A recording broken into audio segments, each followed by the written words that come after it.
Baik, bismillahirrahmanirrahim. Pergi ke Semanggi dengan hati-hati. Semangatnya tinggi dan sangat dirahmati. Assalamualaikum warahmatullahi wabarakatuh.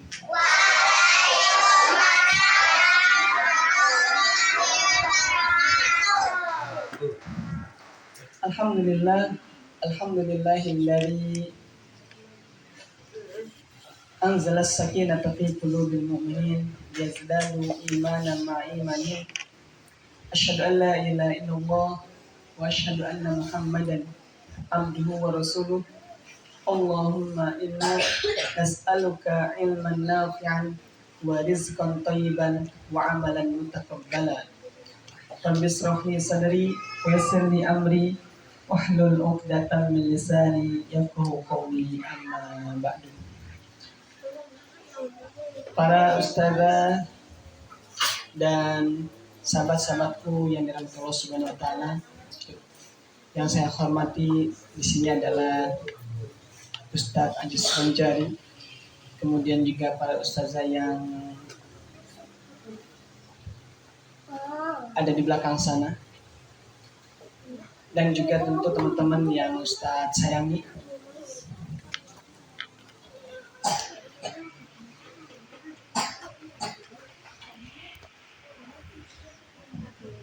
Baik, hari ini Ustadz akan berkisah tentang sahabat Nabi. Namun sebelumnya, mari kita lantunkan puji dan syukur kita kepada Allah Subhanahu wa taala yang berkat rahmat dan rahmannya kita hari ini bisa berkumpul di hari Jumat yang berkah dengan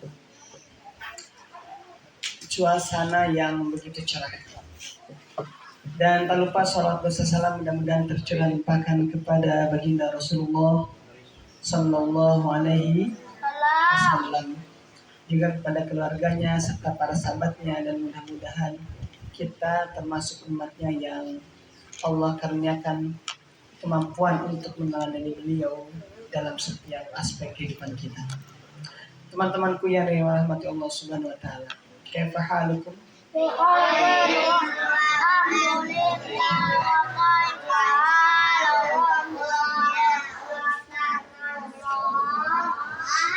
Bi khairin walhamdulillah aidan. Baik, Ustadz akan berkisah seorang sahabat yang namanya adalah, tadi di depan Ustadz sampaikan pantun yang semangatnya tinggi dan dirahmati. Ini sahabat ini,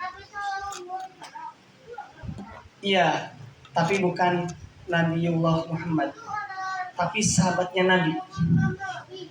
Nah, beliau ini semangatnya tinggi, teman-teman. Dan ini juga harus teman-teman miliki. Beliau namanya adalah Khalid bin Zaid. Ada yang pernah dengar kisahnya?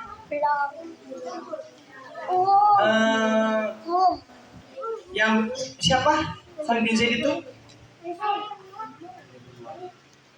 Khalid bin Zaid, bukan Khalid bin Walid ya. Panggilannya siapa? Itu nama aslinya, tapi ada panggilan yang terkenal. Kunyahnya itu adalah Abu Ayyub Al-Ansari. Udah pernah dengar kisahnya? Maisun ya? Udah dengar ya? Barakallahu fiik. Jadi kalau kita lebih sering dengar kisahnya itu dengan sebutan Abu Ayyub Al-Ansari, karena punya anak yang namanya Ayub. Bukan Nabi Ayub ya. Nah, beliau ini adalah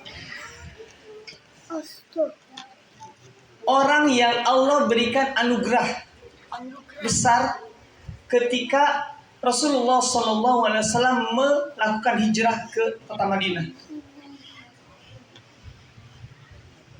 Ketika hari itu, teman-teman,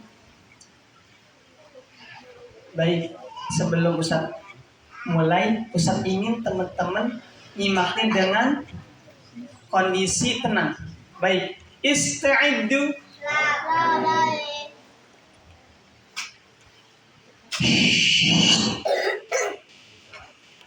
Pada hari itu Rasulullah SAW berangkat dari Mekah menuju kota Madinah. Namun Rasul ini sebelum sampai di kota Madinah berhenti dulu di kota Kuba, desa Kuba. Dan di sanalah Rasul tinggal 14 hari, teman-teman. Selama 14 hari Rasulullah SAW menetap di Kuba, dan selama itu pula beliau membangun masjid pertama yang dibangun atas dasar ketakwaan. Makanya disebut Masjid Kuba.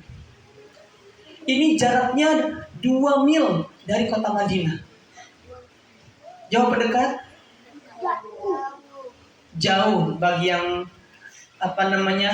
yang dekat dari sini. Tapi itu sudah dekat dari Mekah ke Madinah.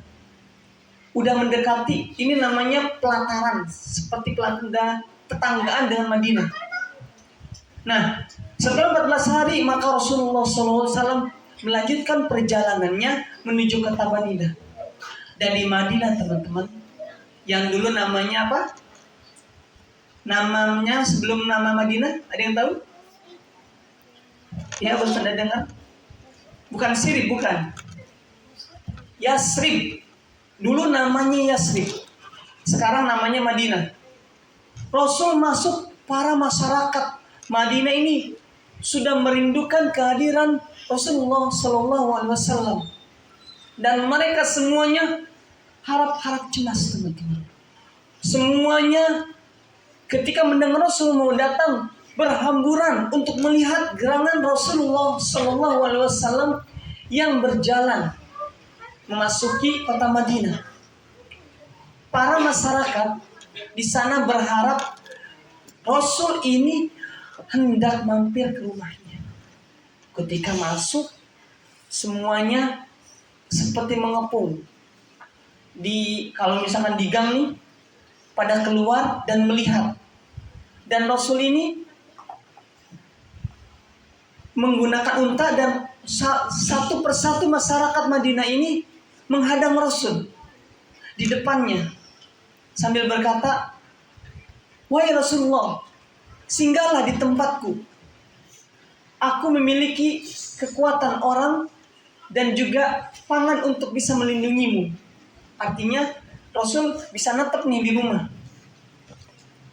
Apa kata Rasul? Kata Rasul, biarkan unta ini berhenti di mana saja karena dia mengikuti perintah. Jadi Rasul nggak mutusin. Rasul akan berhenti di mana untanya ini berhenti. Maka ketika itu berlalu, setiap rumah yang dilewati oleh unta ini merasa bersedih, teman-teman. Artinya untanya tidak memilih rumah tersebut untuk tempat singgah Rasul. Dan rumah yang berikutnya, dia yang mengharapkan semoga ini adalah tempatnya berhenti. Jadi unta terus berjalan, ketoprak, ketoprak, ketoprak. Bukan jualan ketoprak ya. Maksudnya jual suara untanya berjalan, dan ketika dilewati ternyata belum berhenti. Sampai masyarakat ini semuanya mengikuti kemana Rasulullah pergi, kemana unta itu berjalan, karena mereka ingin sekali tahu siapa gerangan rumah yang dipilih oleh unta tersebut. Hingga akhirnya unta ini berhenti di tanah yang kosong, luas, di depan rumahnya Khalid bin Zaid al-Kulayb bin Kulayb, bin Kulayb atau Abu Ayyub al-Ansari. Unta ini menderum. Tahu menderum? Menderum itu kalau kita jongkok. Tahu jongkok? nggak jongkoknya unta gimana? Gimana onjok? Kalau kita jongkok kan tahu nih, berdiri jongkok kita tahu. Tapi kalau unta sebutnya menderung. Jadi kakinya dilipat yang bawah, kan ada dua ya, dilipat yang bawah. Nah, tapi Rasul nggak turun. Rasul nggak turun dari untanya. Jazakallahu khairan. Rasul nggak turun dari untanya. Akhirnya setelah beberapa saat, untanya berdiri. Untanya berdiri, Rasul enggak diikat tuh, untanya dibiarkan saja. Untanya berjalan, melenggang. Rasulnya diam aja. Untanya berjalan, mengitari tempat, kemudian balik lagi ke tempat semula, dan akhirnya unta itu berhenti seperti tadi, menderum lagi. Maka pada saat itu teman-teman, Abu Ayyub Al-Ansari yang berada di dekat situ langsung bertemu Rasulullah SAW, menyambut. Bawa-bawaannya yang Rasulullah ada di unta tersebut diambil, dibawa di depan Rasulullah, dibawa ke rumahnya. Dengan begitu ta'zimnya Abu Ayyub membawakan barang-barang seakan-akan beliau sudah membawa harta karun yang sangat berharga yang perlu dijaga. Nah, teman-teman yang dirahmati Allah Subhanahu wa taala, rumahnya Abu Ayyub ini 2 lantai. Ini di sini 1 lantai. Siapa di sini yang rumahnya 2 lantai? Sampai sekarang juga 2 lantai. Oh, sampai 2 lantai. Oh. Apa namanya? Askar 2 lantai namanya. Nah, ini Abu Ayyub 2 lantai. Lantai bawah, lantai atas. Boleh turunkan tangannya. Kalau lantai 1. Lantai 1, alhamdulillah. Mau 1 lantai, 2 lantai, alhamdulillah. Yang penting ada tentu tempat berteduh. Ketika sudah sampai ke dalam rumah, teman-teman, maka Rasulullah SAW ini memilih yang di bawah. Padahal Abu Ayyub Al-Ansari ini beserta istrinya sudah ngosongin yang atas. Di atas ini dikosongkan ke bawah supaya apa? Supaya Rasul tinggalnya di atas. Tapi apa kata Rasul? Biarkan aku di bawah. Rasul memilih tinggalnya di bawah, tidak di atas. Maka Abu Ayyub Al-Ansari ini sami'na wa ata'na, mengikuti titah Rasul. Maka akhirnya Rasul di bawah, Abu Ayyub dan keluarganya di atas. Ketika sudah sampai di malam hari, teman-teman, ketika rembulan baru terlihat di malam hari, maka Rasulullah SAW sudah masuk ke ruangannya untuk beristirahat. Dan Abu Ayyub Al-Ansari di atas masuk juga ke kamarnya. Dan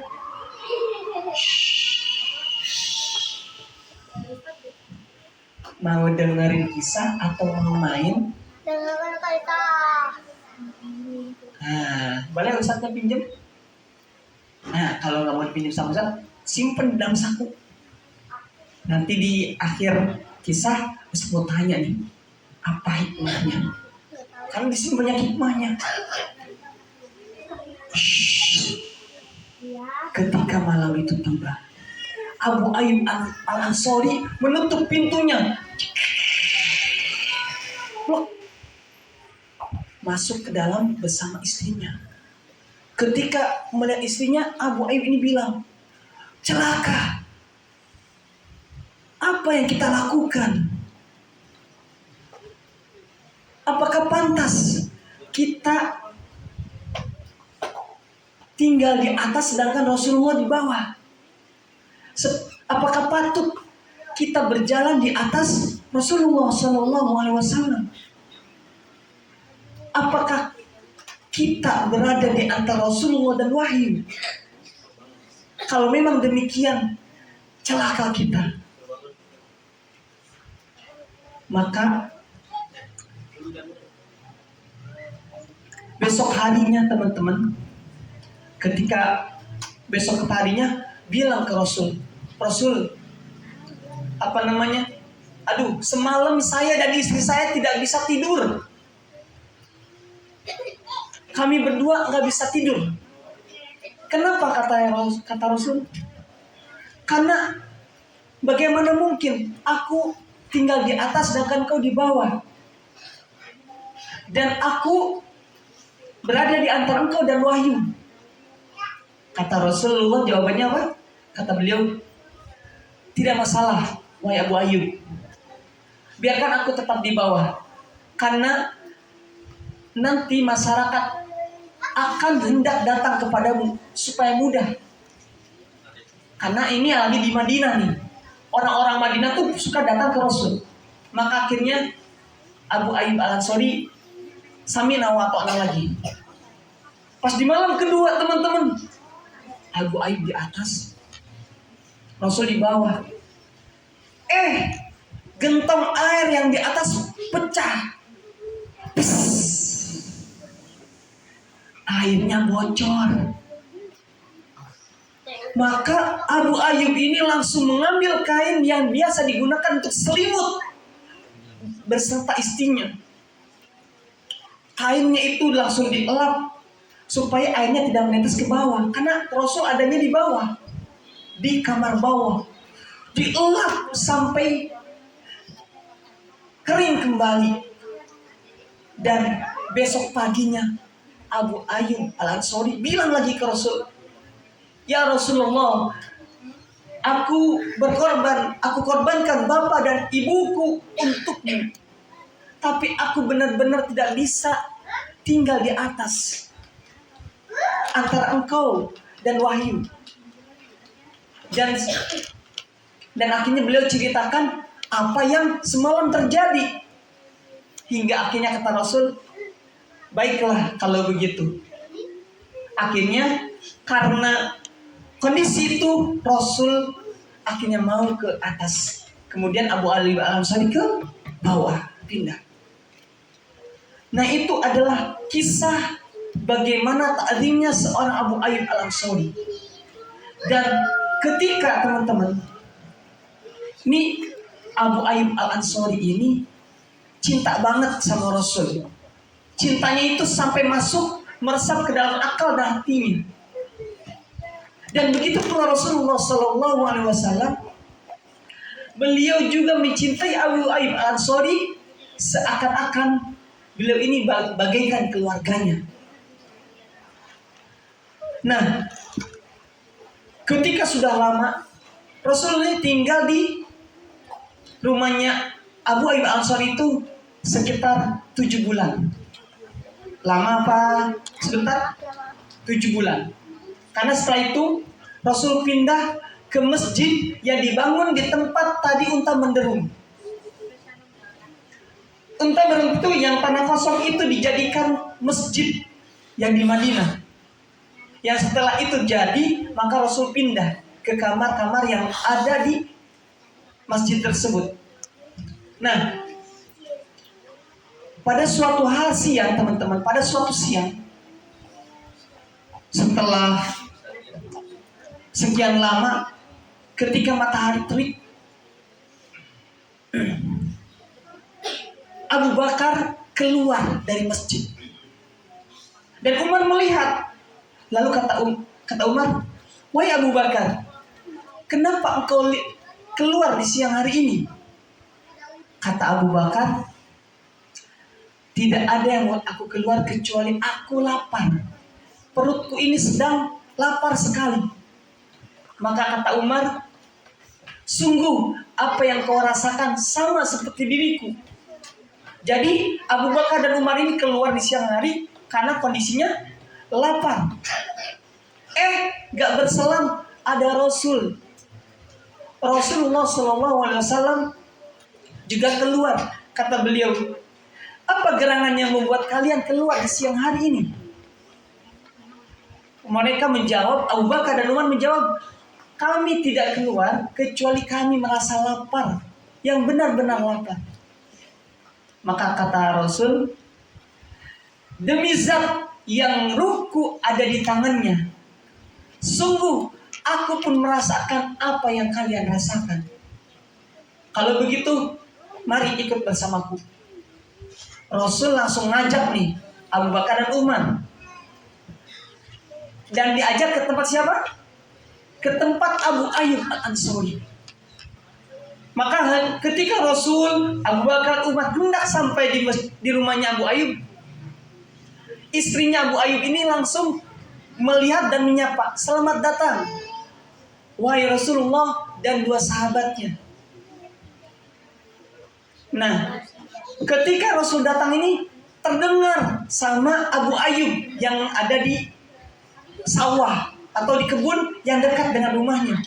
Maka Abu Ayyub ini segera pulang meninggalkan apa yang sedang dikerjakan dan menuju rumah. Ketika menuju rumah, beliau langsung mengucapkan, "Selamat datang ya Rasulullah beserta para sahabat." Abu Ayyub ini selalu menyimpan makanan memang untuk Rasulullah. Dan beliau ini kalau Rasulullah nggak datang, selalu diberikan kepada keluarganya. Pada hari itu, "Kami akan siapkan untukmu makanan, wahai Rasulullah." Maka tanpa pikir panjang ketika sudah menyapa Rasul, Abu Ayyub ini langsung ke kebunnya dan langsung memotong yang namanya kurma. Kurma dahannya itu dipotong dan dibawakan ke Rasul. Yang mana di situ ada kurma yang sudah matang dan juga setengah matang. Ketika disampaikan ke Rasul, kata Rasul, "Kenapa engkau patahkan dengan dahannya? Tidak buahnya saja?" Kata Rasul. Kata beliau, "Karena aku ingin menghadiahkannya untukmu agar engkau bisa memakan kurma yang sudah matang maupun yang masih setengah matang tapi sudah layak untuk dimakan." Setelah itu Abu Ayyub langsung menuju ke istrinya. "Wahai istriku, buatlah adonan roti. Aku akan menyembelih domba. Domba muda. Domba muda untuk disembelih dan dihidangkan. Karena kata Abu Ayyub, aku akan siapkan daging untuk kalian." Kata Rasul begini, "Jangan engkau potong hewan yang masih diperah." Jadi makanya Abu Ayyub ini milihnya yang masih muda, bukan untuk diperah. Kalau diperah itu untuk diambil susunya. Rasul pesannya jangan dipotong yang masih diperah. Makanya diambil yang muda, yang dia masih lunak. Ketika sudah dipotong, diambil setengahnya untuk dimasak dan setengahnya lagi untuk dibakar. Ketika sudah selesai dimasak, dihidangkanlah kepada Rasulullah SAW dan para sahabatnya. Dan ketika dihidangkan, Rasulullah SAW langsung mengambil sepotong daging disimpan di atas roti yang tadi dihidangkan. Dan kata Rasul, "Wahai Abu Ayyub,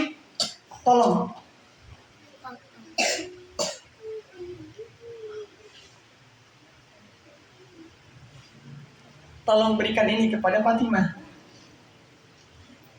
Karena sesungguhnya dia tidak pernah makan seperti ini sudah begitu lama." Rasul ini ketika mau makan ingat anaknya Fatimah yang ini makanan luar biasa ini, makanya langsung dititipin. Maka Abu Ayyub langsung mengambil dan bersegera menuju ke Fatimah. Diberikanlah daging dan roti yang tadi diberikan oleh Rasul. Dan Rasul beserta Abu Bakar dan Umar menyantap makanan itu hingga kenyang. Dan ketika sudah kenyang, Rasulullah SAW bersabda, "Kurma, roti yang segar dan yang masih setengah matang, sejatinya ini adalah makanan kenikmatan yang kelak akan diuji, yang kelak akan ditanyakan." Maka jika kalian menemukan hal seperti ini, awali dengan apa? Dengan ucapan Bismillahirrahmanirrahim. Maka kata Rasul, kalau ketemu dengan makanan begitu, maka kita dianjurkan untuk mengucapkan Bismillah dengan nama Allah yang Maha Pengasih lagi Maha Penyayang. Dan jika sudah selesai, maka ucapkan Alhamdulillah, segala pujiannya bagi Allah yang telah memberikan kekenyangan dan kenikmatan. Teman-temanku yang dirahmati Allah Subhanahu wa taala. Dan akhirnya setelah kenyang, Rasulullah bilang sama Abu Ayyub, "Wahai Abu Ayyub, besok datanglah kepadaku." Kata Umar yang melihat Nabi Abu Ayyub ini kayaknya nggak dengar. Kata Umar, "Wahai Abu Ayyub, Rasulullah mengundangmu untuk datang besok ke rumahnya. Datanglah." "Baik, sami tu atau tu, aku dengar dan aku taati." Maka besoknya ketika sudah berganti hari, Nabi Ayyub datang ke tempat Rasul. Datang, kata Rasul, "Ini ada hamba saya yang aku hadiahkan padamu.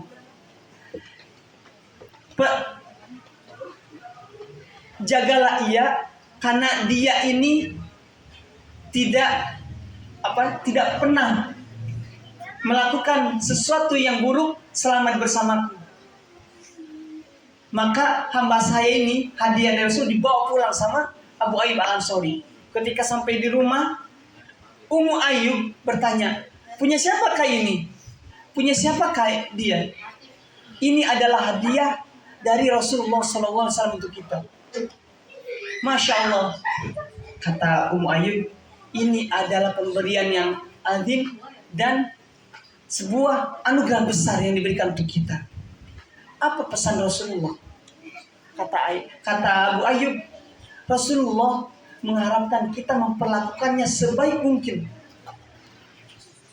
"Lalu apa yang akan kau lakukan, wahai suamiku?" Kata Abu Ayyub, "Tidak ada, demi Allah tidak ada yang lebih pantas untuk dilakukan melaksanakan amanah Rasulullah SAW kecuali memerdekakannya."